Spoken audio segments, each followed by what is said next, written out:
Hey guys, welcome to Church Coffee, Christianity, Conservatism, and Culture. I am one of your hosts, Walter.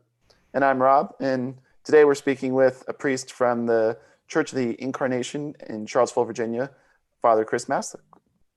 Chris, Great to be how you doing? here. I'm doing well, thank you. Thank Yeah. you. It's great to be with you guys. So our first intro question is always, how do you take your coffee? I am an avid coffee drinker in the morning. I do it black. I grind my own beans. I'm one of those kind of coffee snob folks, if you want to use that term. I'm proud of it. Yeah. But I grind my own beans. I do a pour over in the morning, just one large mug, and that gets me through the day every day. What kind of grinder do you use? Not for advertising purposes. It's an electric grinder. I'm not the hand crank kind. Okay. Is it a Breville? Is it a some other fancy version? I don't think it's a super. Okay. Not a super fancy version, but I don't know the brand name. I'm looking at it. I can see it from where I'm sitting here. I can't see the name. I got you. Yeah. So yeah, Chris, we wanted to bring you on. You and I have known each other for I guess about a year and a half now, just kind of getting together over coffee or some other stuff. But why we wanted to bring you on, not only just having Catholic priest trying to bridge the divide maybe a little bit, but also you're a millennial, you're our generation. You are 29, 30? 30. Yeah. Okay. And yeah, we were kind of brainstorming ideas back and forth, and we just really wanted to get you on because we know, or at least in maybe some of the circles we grow up in, is you don't see a lot of younger Catholic priests these days, and just wanted to kind of pick your brain about XYZ sort of stuff. And I think kind of first off, maybe take us 5 minutes of your upbringing, whether it was in the church or not, and how you kind of just your mindset of maybe going towards becoming a priest and just laying out maybe some of what it takes to become a Catholic priest these days, both maybe in America, but also in the Catholic Church worldwide. Yeah, for sure. So I was born and raised in a Christian home. Both my parents, my mom actually became a Catholic after she married my dad, and raised myself and my two younger brothers Catholic. But I had a big conversion, I would say, like a coming to know Jesus in a much more personal way in high school. It really, that was kind of a pivotal time in my life where I became very actively involved in my my home parish's youth ministry, and met a lot of good friends there, peers of mine, and there was good leadership at the time. And through a bunch of experiences in high school through that youth ministry, retreats to Franciscan University in Steubenville, Ohio was a big one for me, and mission trips, and just getting to know kind of the traditions of the church, and experience that firsthand. I was also in the band, the music ministry at my church. I played the bass growing up, so they needed a bass player, and I was tapped. So that was actually a really a pivotal moment for me too, growing in my faith as being part of worship, actually. So that really grounded me in my faith at those years in high school, especially in youth ministry. And I went off to study in college at Virginia Tech, did 4 years of undergrad studies there. Hoagies, right? Hokies, yeah, go Hokies. All right. Would you study undergrad, Chris? I was a business major. So I thought I chose that major, I will be honest, mostly for practical reasons and any other reason. It wasn't something that I knew from a young age that I was really gifted at, or could envision myself as a business person. And I didn't know if I would be working private sector, public sector. I thought I would use that time in college to kind of find my way and figure that out. And I did really well in my classes and everything. I definitely loved my 4 years at Tech. It was just an awesome time. I got to study abroad in Switzerland for a semester through the business school, Pamplin. And traveled to 9 countries and Oh 24 wow. cities, Yeah. yeah, all over Western Europe. It was really it was an incredible opportunity that I was so glad I took advantage of. And Yeah. you are sorry to interrupt. You Sure, are sure. where'd you grow up? Like I know you're a Virginian, but you grew up. Yeah, my dad was in the Navy, so we bounced around a lot. But uh, we kind of took planted our roots in Williamsburg, Virginia. So I Okay. finished middle school and high school in Williamsburg, and my parents are still in Williamsburg to this day. So I'm only 2 hours away from that, which is kind of nice right now. Yeah. But Now, Rob, your Valerie, your wife, her dad was Navy or He was no, Coast Guard. Coast Guard. That's what I was thinking. Okay, never mind. Yeah. Coast Guard. Yeah. So he was stationed all up and down the East Coast, pretty much. Yeah. yep, yeah, so are we. Yeah. But yeah, so I mean, I had a great 4 years at Tech, and I loved every minute of it. I wouldn't change it for the world. But I towards the end of my time there, I had to admit to myself, like, I wasn't finding the path that I thought I would find. I Mhm. wasn't finding my niche. I'd switched majors within the business school several times, economics, finance, and then I finally settled on management. But it wasn't there. It wasn't, clicking. It wasn't fitting, and I came to this kind of like moment of truth. Really, it was a come to Jesus moment because that's exactly what I did. I Yeah. was practicing my faith, all throughout my time at Tech. I was going to mass. I was very actively involved in the Newman. They called it the Newman community. That's the Catholic campus ministry at Tech. Uh, so I was actively involved there, but I had to basically say, to myself, I didn't say this exactly word for word, but this is essentially what was on my heart is like, in business school, they keep emphasizing, a business exists to increase, stakeholder wealth and all of this stuff. The purpose of a business is to maximize, stockholder equity and all this stuff. And I basically was inside thinking to myself, well, is that why I exist? Mm. Is that why God made me? Me? Or do I have another purpose on this earth? I felt my purpose on this earth was more to increase spiritual wealth in people.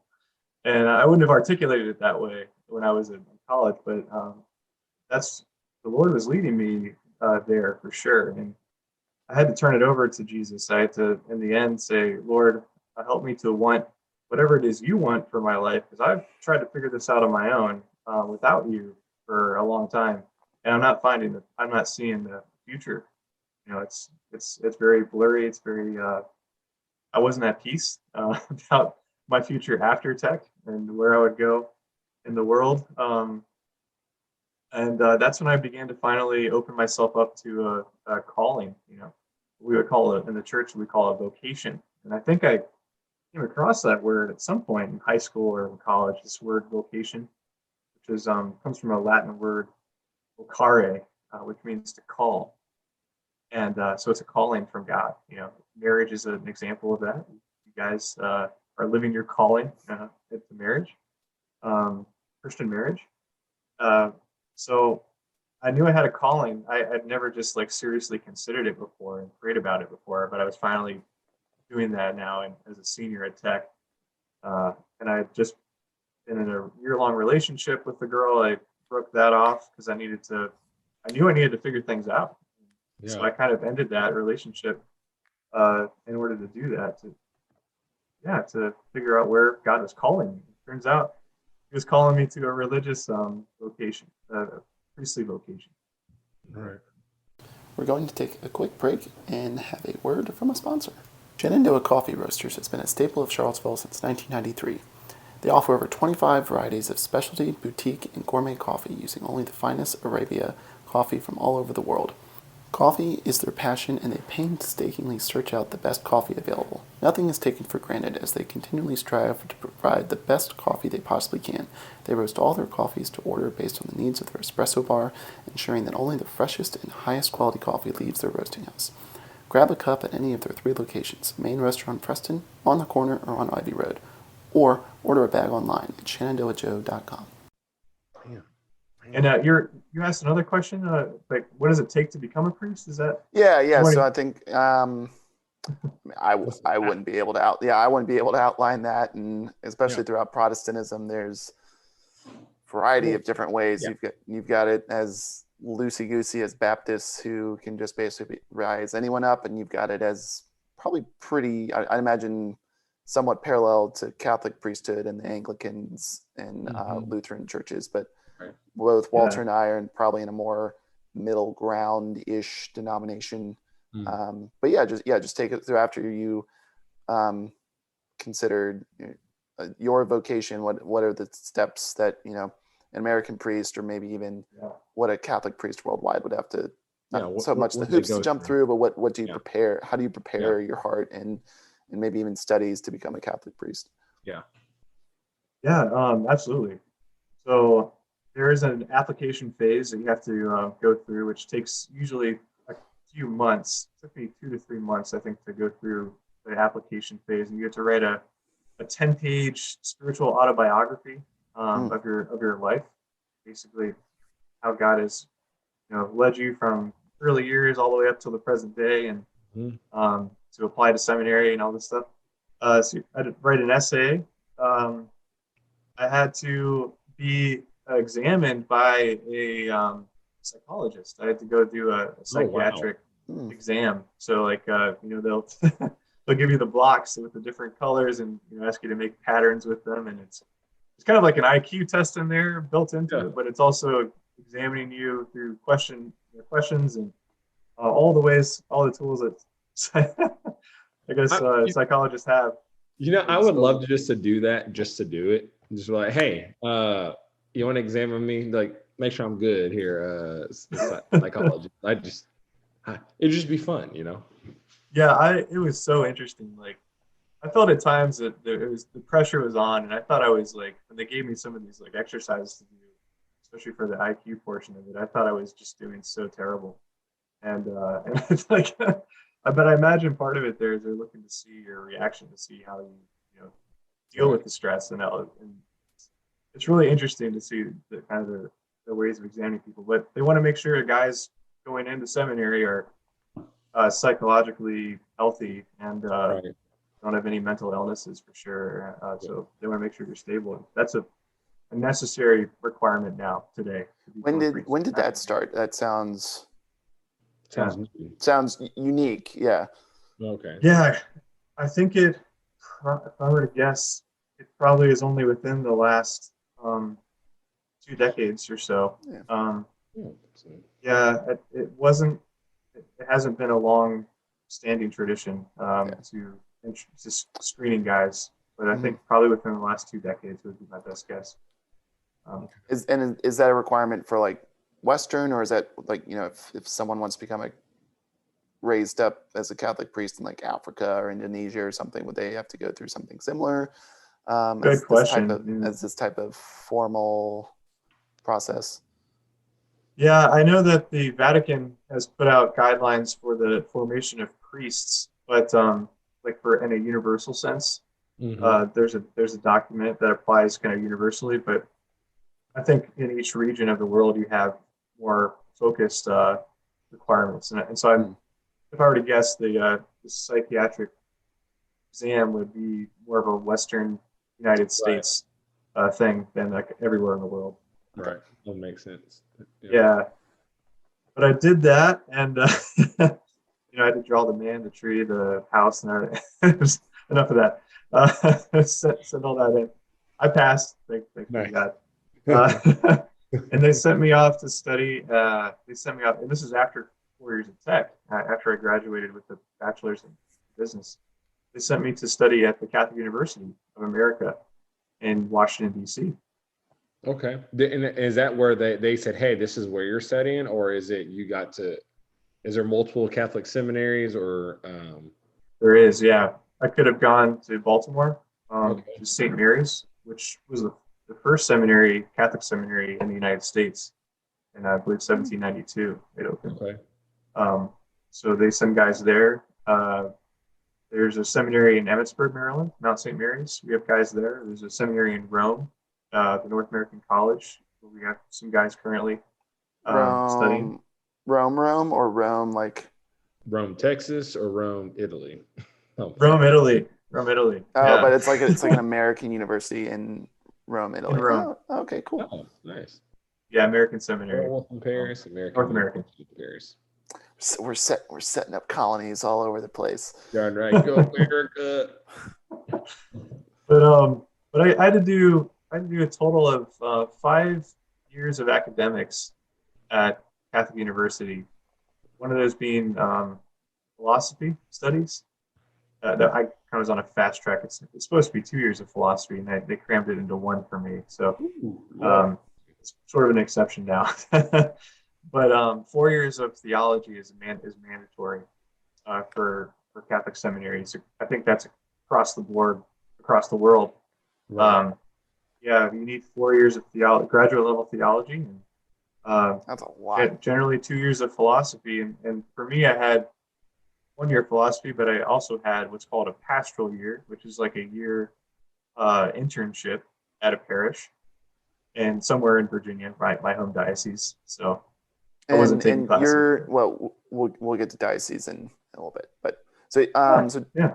during seminary, is that like, I don't even know how Protestants would do seminary. I assume that's also as varied as Protestantism is. Are you doing, like, I assume, a lot of patristics, but also papal orders, or I'm not sure what the like official decrees from the Pope, their College of Cardinals. What are you like generally studying in Catholic university or Catholic seminary?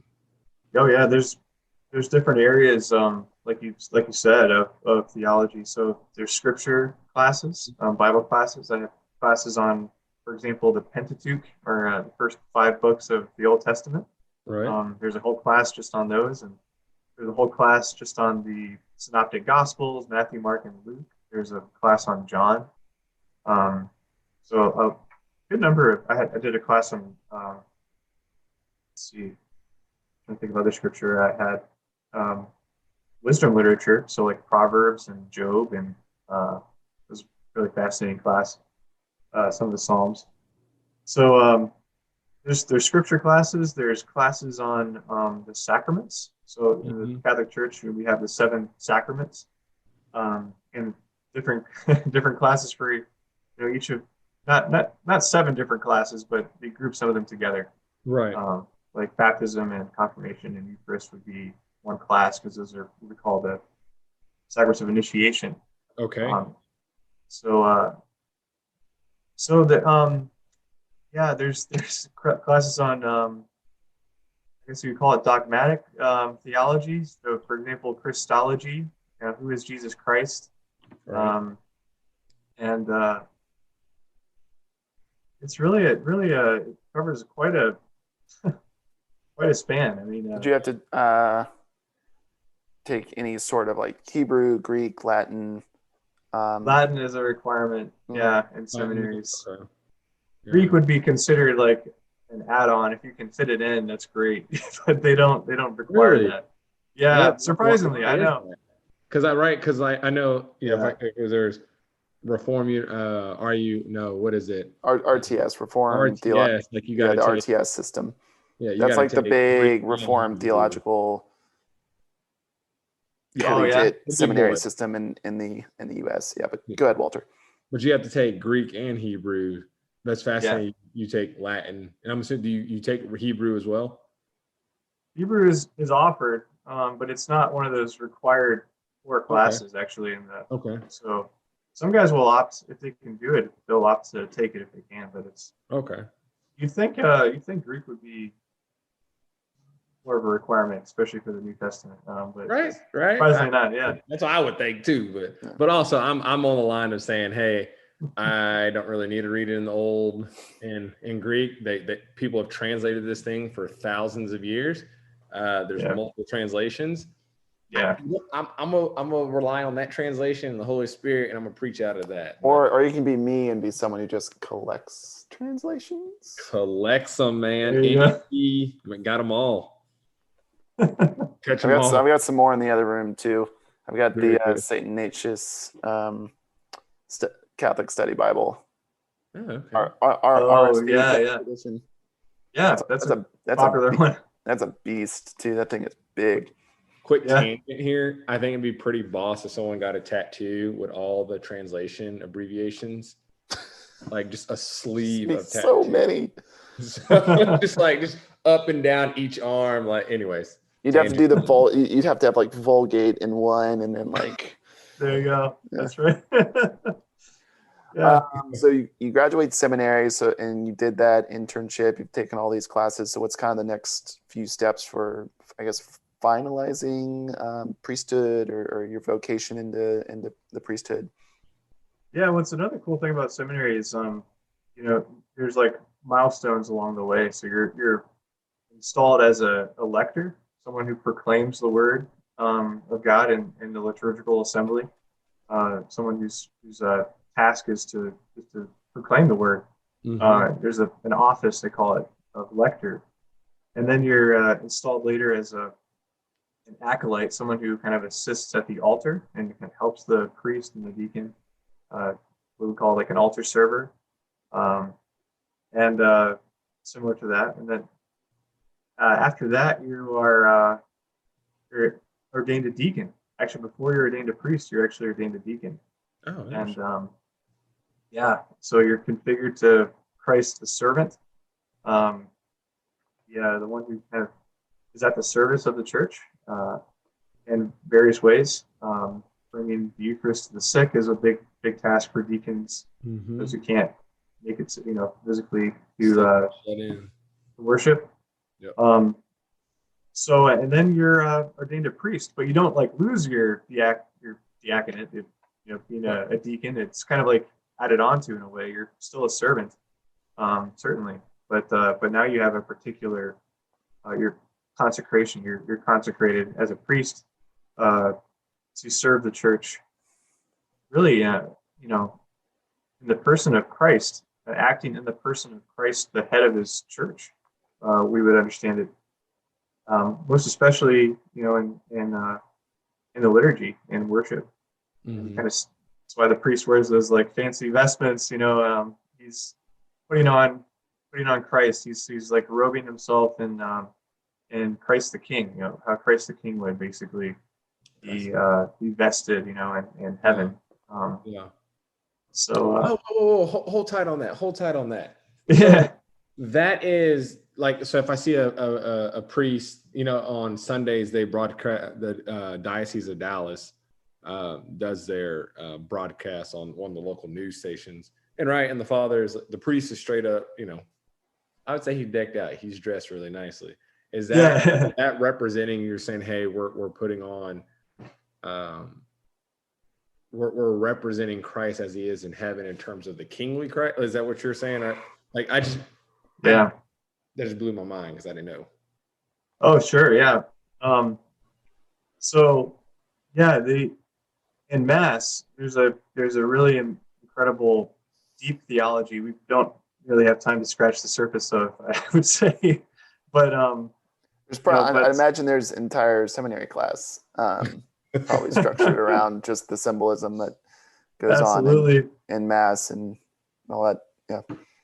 Absolutely. Yeah. But it's the thing to keep in mind, why you see priests, dressed so elegantly, you could say, kind of decked out, is because he is standing there offering, prayers to the Father, really as Christ. You would say he's consecrated. He's set apart to publicly offer the sacrifice, worship and blessing and thanksgiving, and it goes on.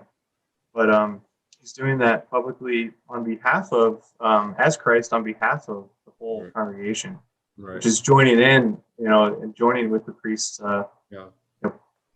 basically offering worship to the Father. But you need a priest there. A priest is someone who's kind of is a mediator, just as Jesus Christ is our mediator.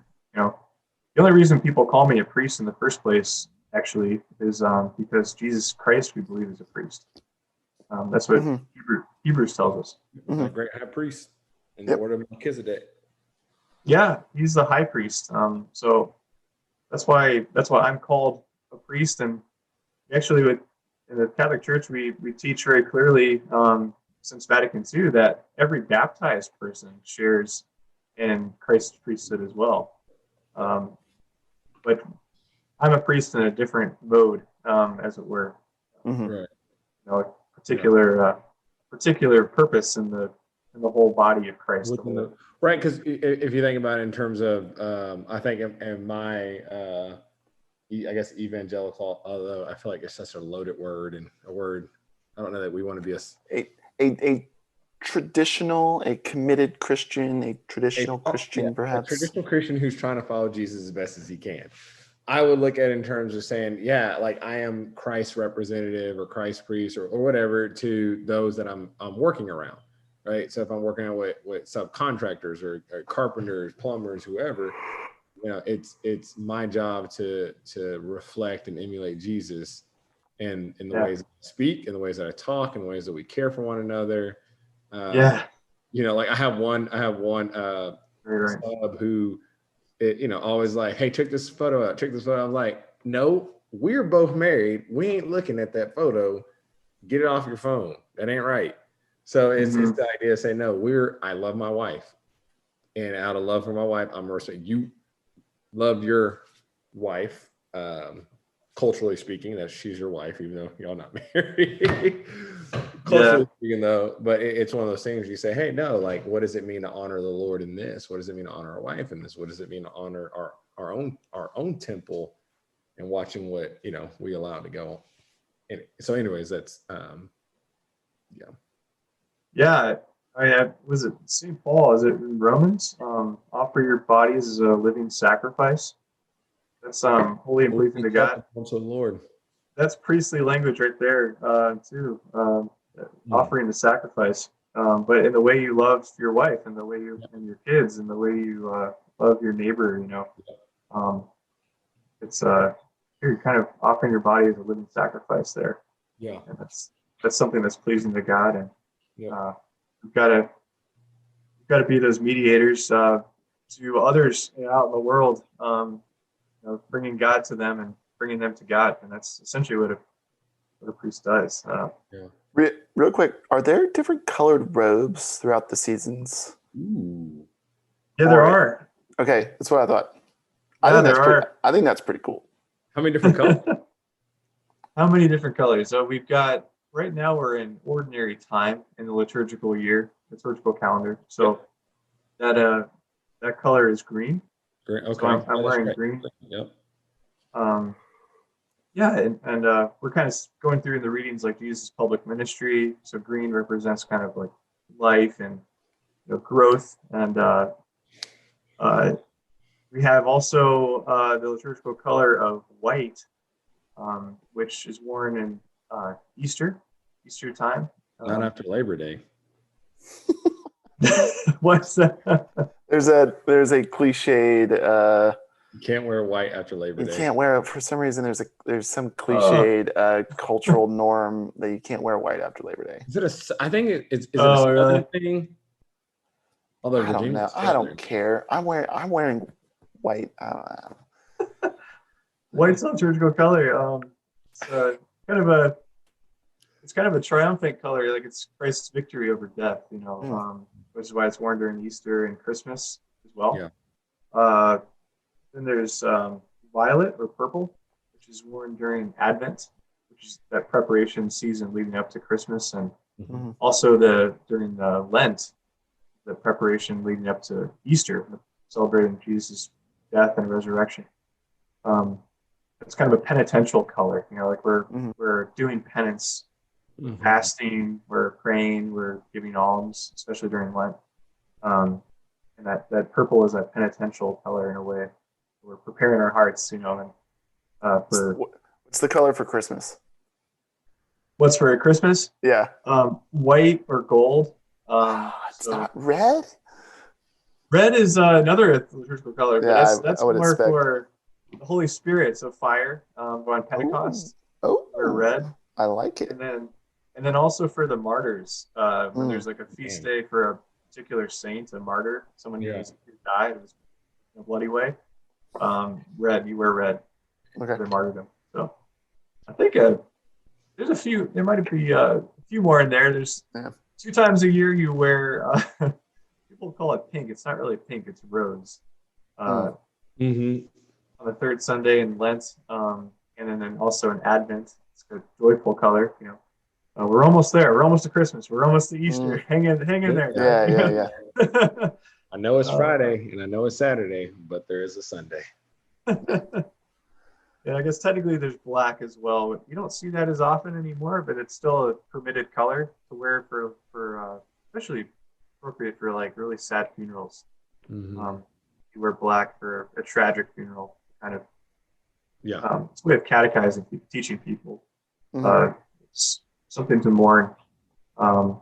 Something really terrible happened, but it kind of gives people permission, I guess, to mourn too. Yeah. So black is also a color, but yeah, those are some cool. I do like that as well. Seasons. One last question I have, at least before we get into, I guess, maybe a little more free for all, is when you are ordained in the Catholic Church, you are ordained in a diocese, correct? And then you can kind of go into any church within that diocese, and you're in that diocese for life, right? Yeah. And that way, it's kind of like marriage. You're like married to your geographic church, your local church. But those, I would assume, dioceses are highly varied in their geographic areas. So you're in the Diocese of Richmond, I would assume. How big is that? It is enormous, geographically speaking, enormous. It's like the whole state of Virginia minus Northern Virginia, which is a different diocese. Like Arlington and Fairfax that's a diocese of Arlington. But I'm in the Diocese of Richmond, so Virginia is a big state. We've got 11 hours probably from east to west. Yeah, on the bottom. Points. Yeah. And so so it's 33,000 square miles or so of territory that I belong to, and I'll serve for my whole life. I'll be moved around as from. And do dioceses, at least in the States, do they roughly try to conform to political or political or state or those type of boundaries, or do some dioceses cut across state lines, certainly city lines and county lines, but do they try to stay somewhat amalgamous to the already political divisions, the state divisions, or are they kind of just scattershot? Yeah, it's a good question. I believe they mostly do stay within the boundaries of states as they're divided, but there could be more than one diocese within a state. Like we have Arlington and Richmond. But each diocese has its own bishop to oversee it. So my bishop is Bishop Barry Nestout, and I promised when I was ordained a priest, I promised respect and obedience to him and to his successors. I explicitly had to say that. He asked me, he took my hands in his, and he asked me, "Do you promise respect and obedience to me and my successors?" And I had to say publicly, "I do." Wow. So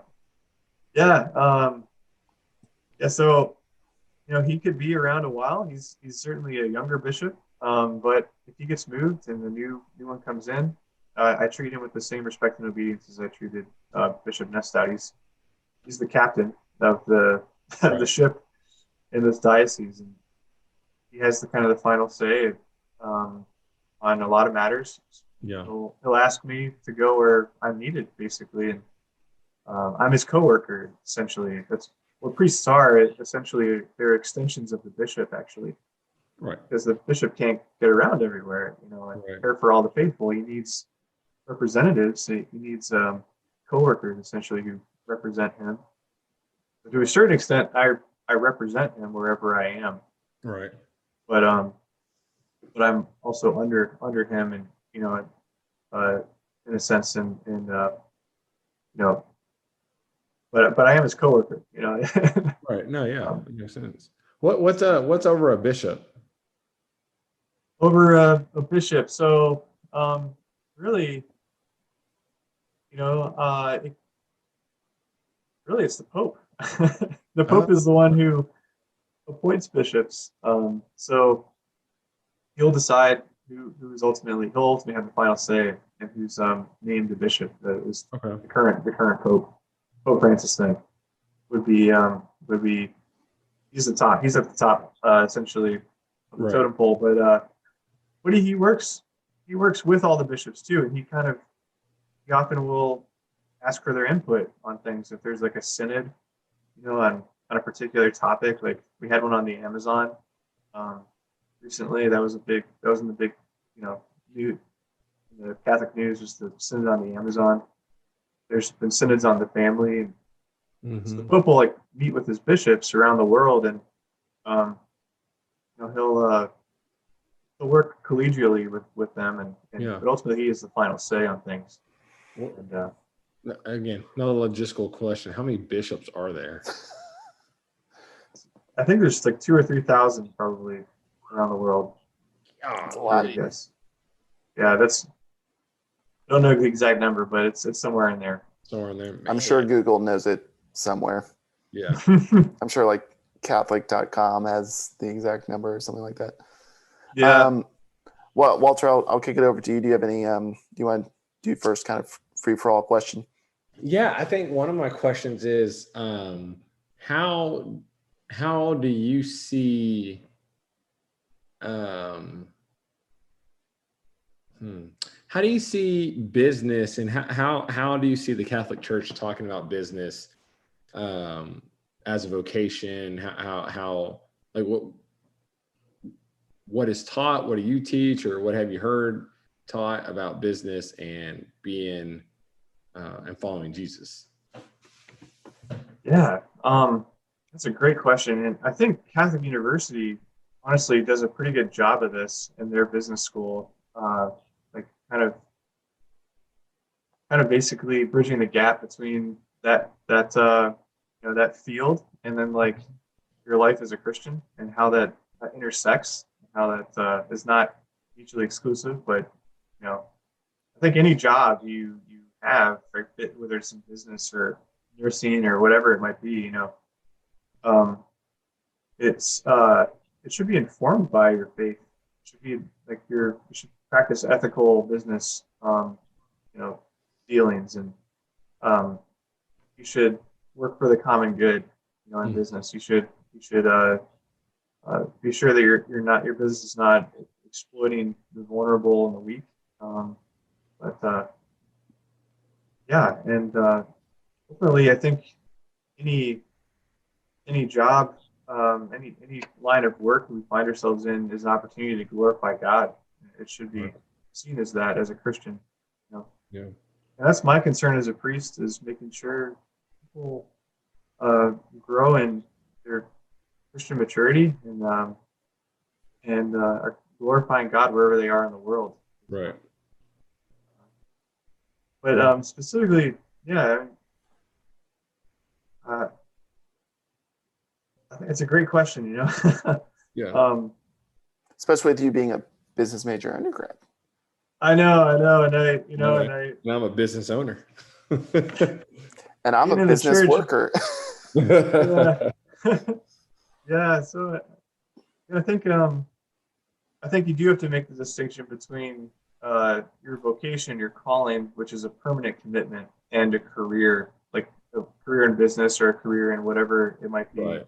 That can change throughout your life too, but it's always an opportunity to glorify God, you know, and whatever your career happens to be at the time. But Right. your vocation really comes first, you know, as parents, and your your primary job in this life is well, to love God for one, Yep.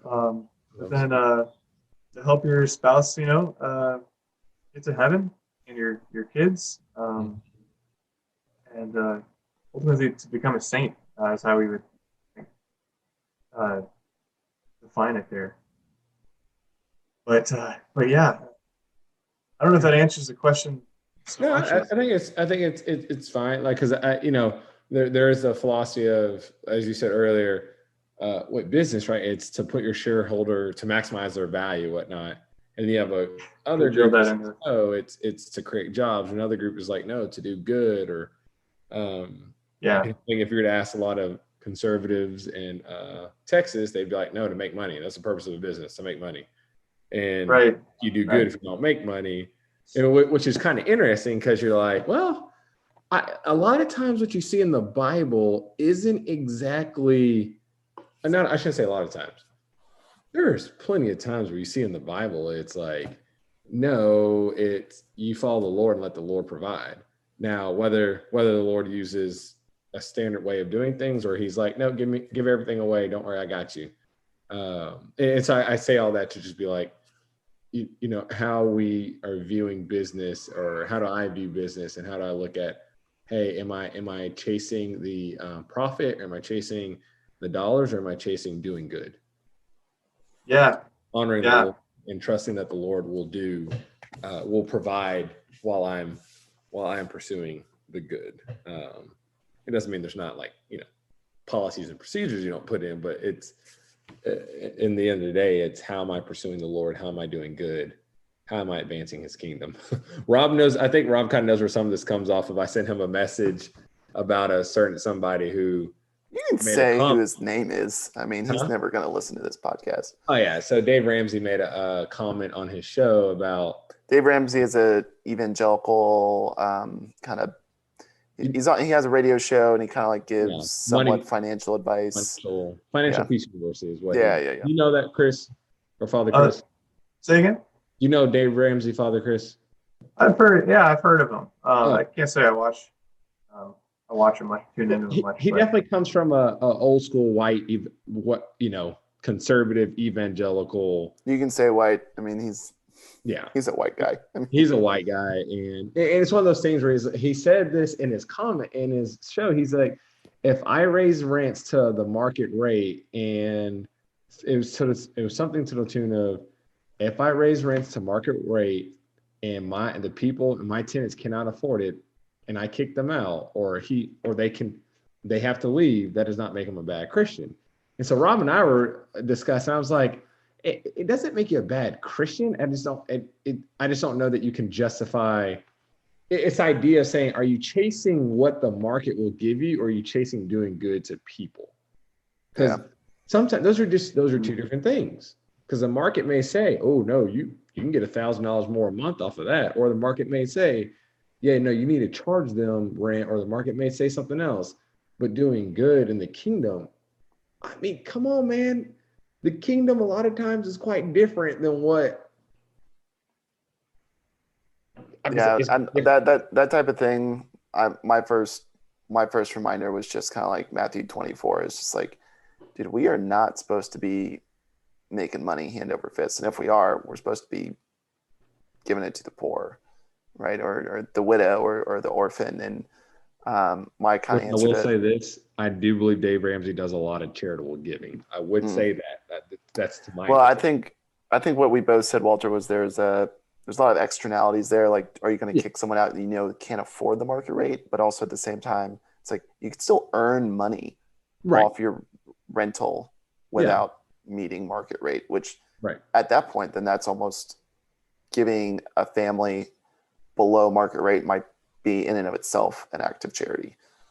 Yes. I think you could argue that. I wouldn't say that 100%, but you could argue it. And also I would say, I think if you're saying, hey, that if having a house in a good neighborhood and a family has to move out because they can no longer afford that neighborhood or afford that area, the question to me becomes, okay, is this actually loving to allow them to leave, or is it more loving for me to say, well, I don't need to make X amount. It's okay for me to settle for quote unquote less, I guess you could say. So anyway, Father Chris, the reason why I think about these questions a lot is like, what does it mean to be a good business owner? And is being a good business owner I just can't define it as making as much money as possible, because that's not a good business owner. So yeah, it's always to what end. I think it's where like Christian morality comes in, I guess, is because why are you making money? Most people would say, well, I've got to support my family. Why do I go to work every day? Why do I have a business? So to make money. Why do you want to make money to support my family? Why do you want to support your family? Because they're a great good, and ultimately, but yeah, obviously you have to do that in a means that's just, and that also keeps in mind, like you said, the wider community. We have an obligation. We're not just self-enclosed, cells. We belong to each other. Yeah, we're the body of Christ, and so yeah. Yeah. Yeah, that's a great answer.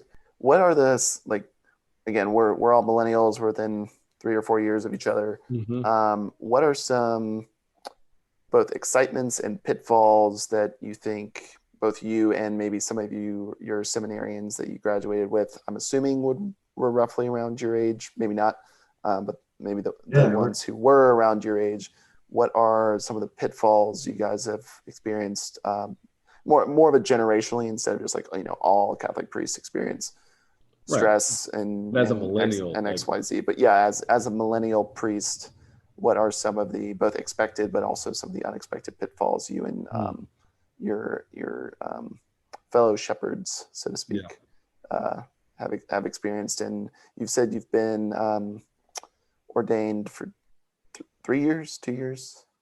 I don't know if I said it all. I was ordained in 2019, so going on 3 years, 2.5 years. Okay. Right now.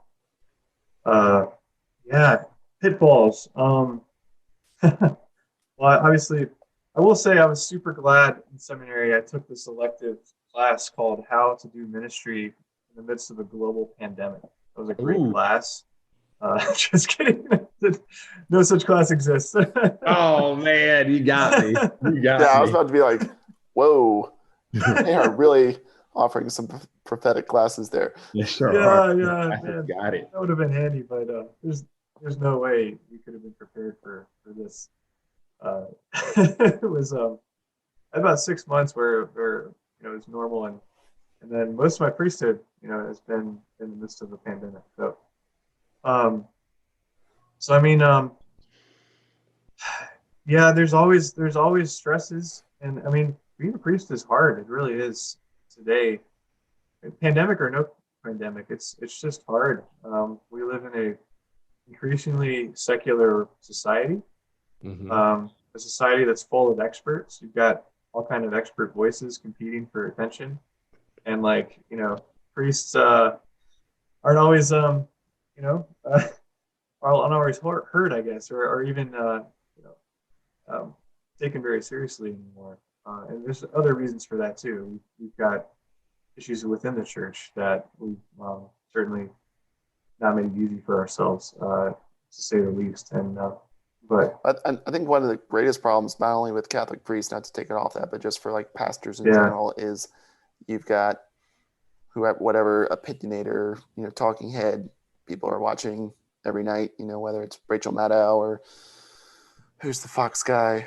Oh God, Tucker Carlson, or Don Lemon. You've got people watching them or listening to Joe Rogan, or they've got all these other people talking to them 4 or 5, 6 days a week, and then you only get them for the 30 minutes, 45, hour and a half, however long Mass is. I know Catholic Mass used to be pretty long, and now it's kind of varied. I've been to a Catholic Mass wedding that was 2.5 hours, but I've also been to a Catholic Mass wedding. It's Mass. I've been to a Catholic wedding that was 25 minutes.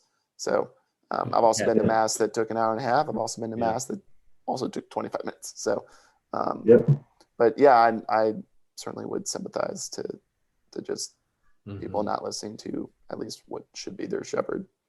Right. Yeah. I mean, there's a lot of avenues we could go down. I think we're definitely going to see, and this is something Pope Benedict predicted too. The former Pope, Emeritus. And he's still alive, right? Still alive, yeah. Is he in post-popedom? Is he Pope Emeritus, or is he goes back to being referred to as like when he was Bishop Ratzenberger beforehand, or Ratzinger. He was Cardinal Ratzinger, Ratzinger before, but no, he's referred to as Pope Emeritus now. Okay. And he was the first pope to do that in like a millennia or something, like 800 years or 600 years or something crazy. Yeah. But he predicted the church is going to shrink, going forward. And I think the pandemic has kind of set into motion a lot of these trends that were already in place of talking about secularism and kind of their decline in religious practice. And you've seen that across the board, not just in the Catholic Church, but in all Christian denominations and so forth. So it's pretty, but it's, I think this is sort of like speeded that process up a little bit, and we're going to continue to believe the church getting smaller. But he also predicted that it would be a more faithful, committed church. And in many ways, numbers don't tell the whole story. It's really about how committed you are to following Christ. Yeah. And how much faith the church has that matters more. But I think he's probably right about that. And that's a challenge, a big challenge for my generation, as to how do we continue to evangelize? How do we move forward in a church that is shrinking potentially? The faith isn't being passed down from parents to children as it should be, and how do we reach people in the culture who are searching for meaning, searching for truth, searching for something real? And you're falling into politics or social activism or social inactivism or social anarchy. However you want to. Both, to be clear, both sides of the aisle. Yes, I am referring to. Yep. Sure, absolutely. But and the people in the back too. There's unfortunately sometimes people in the front too. not priests, of course. Talking more about secular leaders. Yeah. But I don't know. I see a lot of reasons to be hopeful too. I've been working with some young adults in the parish, and I see the fire in their hearts. They're longing for goodness and truth and beauty, and their willingness to be formed, by the pastor, by the priest, even. And they want good leadership. They want good witness from us priests. They want to see holy priests. Yeah. And I think if I can do one thing to help the church move forward in this difficult time, it's to be the holiest priest I can be. So that with anything, people aren't looking for like the best administrator. I may have the really good administration skills. I'm not saying that I do. I'm just like, as an example, I could be like the best administrator there is, but at the end of the day, what people are looking for is not a master of administration or any other particular gift. They're looking for a master in the spiritual life from their priest. And so I got to keep reminding myself of that. It's holy priests are what's going to serve the church the best in the end, and not anything else really. First and foremost, it's got to start with that. So how do you, right? Like in the times that we're living in, right? It's, I think a lot of people always say it. There's a lot of political divisiveness. There's, I guess you could say we're at culture wars in a sense. Like the Dallas Morning News had an opinion writer write something about Christian nationalism and kind of giving a frame or perspective of what it is, where it came from, where it might be going, and whatnot. So we're seeing that happening. We're seeing stuff on, a lot of social justice stuff going on. How do you see like I'm gonna say conservative church, and the only reason I'm saying conservative is just kind of basically formatted in terms of gospel preaching, Christ is, Christ is Lord, Christ is resurrected, he coming again, all that. I think my question is, what are the opportunities you see for you as a Catholic priest, or even for your even for counterparts in the evangelical world? What are the opportunities you see for us to engage the culture, or for us to impact it? Let me say it, to impact the culture that really brings forth to impact the culture that brings forth the kingdom. What are the opportunities you see now? Yeah, it's a great question. I mean, you guys are so close to Washington, D.C., to like the epicenter of. You will never find a more wretched hive of scum and villainy. to quote Obi-Wan Kenobi from Star Wars. When he goes to what's that city? Mos Eisley. Yeah. Oh, Mos Eisley. Yeah. Yeah. AKA Washington, D.C. Okay. Yeah. Oh man. Opportunities to impact the culture. Yeah, I mean, I think the church, I think, has always taken the stance of looking at the world in a positive way first, because the world is created by God, and so because it's created by God, it's good, and there's goodness to be found everywhere you look in God's creation in this world. And even in the culture, there's goodness to be found. And so I think the church has always looked for that goodness and seized on it, throughout history. And today we've got plenty of opportunities to do that. One example, just a kind of a fun example, I guess. I just heard about this new series that you maybe heard of, the organization Word on Fire. Maybe you've heard of Bishop Robert Barron and his Word on Fire ministry. They just have a new show that is coming out through the Word on Fire Institute called God and Gaming, and they're looking at video games, and like because it's a huge industry. I mean, it's like $1 billion industry, and most young adults like our age and younger, most people our age and younger play video games. I think our age and older, even a little bit, but even older, they grew up with video games and they still play video games. I think the millennial generation, maybe even Gen X, though, but I think millennial was the first kind of big moneymaker generation.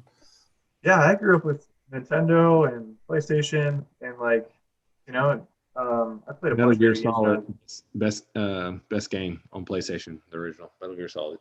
Just put it out there. Dude, I gotta go with Twisted Metal on PlayStation. That was a good one too. I was a Mario Kart guy myself. So. Yeah, or Smash, dude. Smash Brothers. Smash Brothers, absolutely. Smash Brothers. I just couldn't do it, man. I'm sorry. James Bond, 007, of course, I could do. I was always a Halo guy. I was an Xbox convert, so. Oh yeah, Halo. I'm really jonesing to play the new one, but that would involve dropping a massive amount of money on a new system that I'm going to play for like 5 minutes and then be too tired and have other things to do, like shepherd my family. You're the one, Rob. I've played Halo before, but you're the one who reminded me that the theme music for Halo is actually taken from the church's tradition of Gregorian chants, which I just blew my mind. Oh dang! It blew my mind when I went back and listened to it. I was like, wow, that is absolutely something you would hear at Mass in like the Middle Ages. But even today, we still have Gregorian chant. It continues to be appealing to people. But that's the point. Yeah, that's the point. Is like people they seize upon beauty wherever it's found, and like video games, the video game industry has like mastered beauty. What attracts people through not only the graphics and like the story that's told oftentimes, but I mean, there's incredible landscapes in video games like Skyrim, an example, really popular game. But I mean, like some of these like role-playing games and some of these like first-person shooter games, they give oftentimes men, who the majority of the demographic who plays these, they give people opportunity to live out masculinity in a way that isn't affirmed in the real world oftentimes. Oh, fascinating. You don't often have people affirming men today to save people, to make Yeah. heroic sacrifices, to save the vulnerable, and like you can do all of this and more in a video game. And there's something really real that men are latching onto oftentimes, Yeah. but women too. But this this is like a fascinating area, like arena that I'm learning about still. I'm not as much of a gamer as I used to be, but I see it as like an area in which the church can really engage and have conversations to Yeah. kind of draw people to the deeper good and the deeper beauty that they're searching for, that Christianity has to offer. Yeah. I think there's something. I don't think there's something. I like that idea of, people are attracted to beauty, right? We're attracted to things that are beautiful, whether it's landscape, whether it's just the artistic 3D renderings. Like if you think about Avatar, the movie, it dances with Smurfs, as South Park put it. But like nonetheless, like the cinematography, the graphics, the creativity, and you're like, oh, this is kind of cool. The like 3D immersive element. Yeah, the luminescent whole planet and whatnot. You're like, oh wow, that's really beautiful. That's really attractive.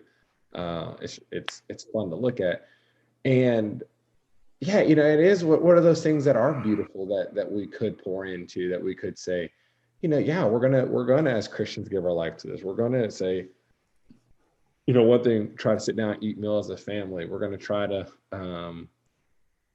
actually, I don't always know. I was thinking about earlier today. I was like, Jesus, I don't think I'm following you as much as I want to be. I'm wondering how much good, or how much am I just living for you instead of living for myself. Like, why do you want to make money? But, we can all have our reasons. But just looking at, say, okay, well, what is the good and the beauty that I'm adding to your creation today, or reflecting of your image today?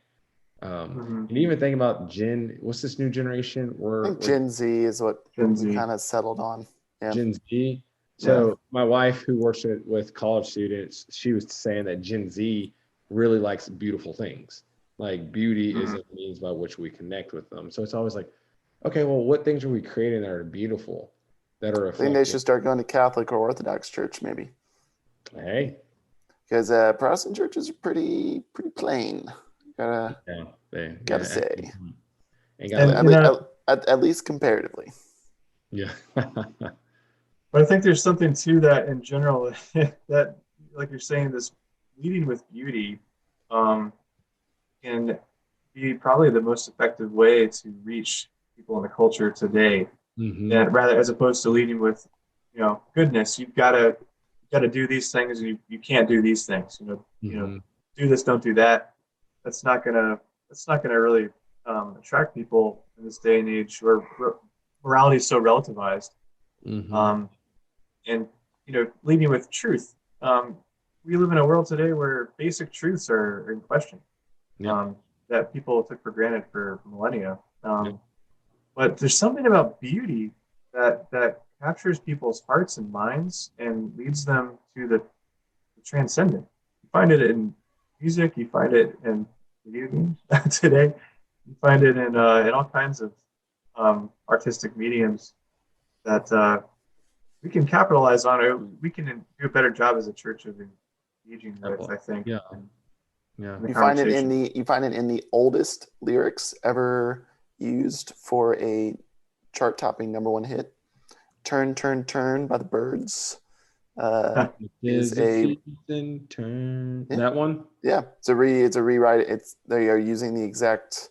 I think it's the standard version translation of Ecclesiastes chapter 2 or 3. So the oldest lyrics to hit #1 are about 2,600 years old or so. Wow. Wow. Traditionally. Yeah. Father Chris, thanks for coming on. Maybe we'll have you back. Maybe we can do a roundtable discussion of video games, or we can all go watch a Catholic movie or some movie, and we break down possible Catholicism in there, or we could just do round 2 on deeper dive in the Catholic doctrine. And I need to get up to give us a little schooling, because Protestantism typically is just like, all right, there's pre-Nicaea, and then after Nicaea, we kind of jumped 1,500 years to southern Germany, and then suddenly it's like, bam, history starts up again. So maybe you can give us a little bit, little bit more of a medieval schooling on church history. Well, thank you so much. This has been a lot of fun. Thanks for having me on, having a conversation tonight. Thanks for joining us, man. Yeah, absolutely. All right, we'll see you next time. Yeah. All right, hope to see you next time.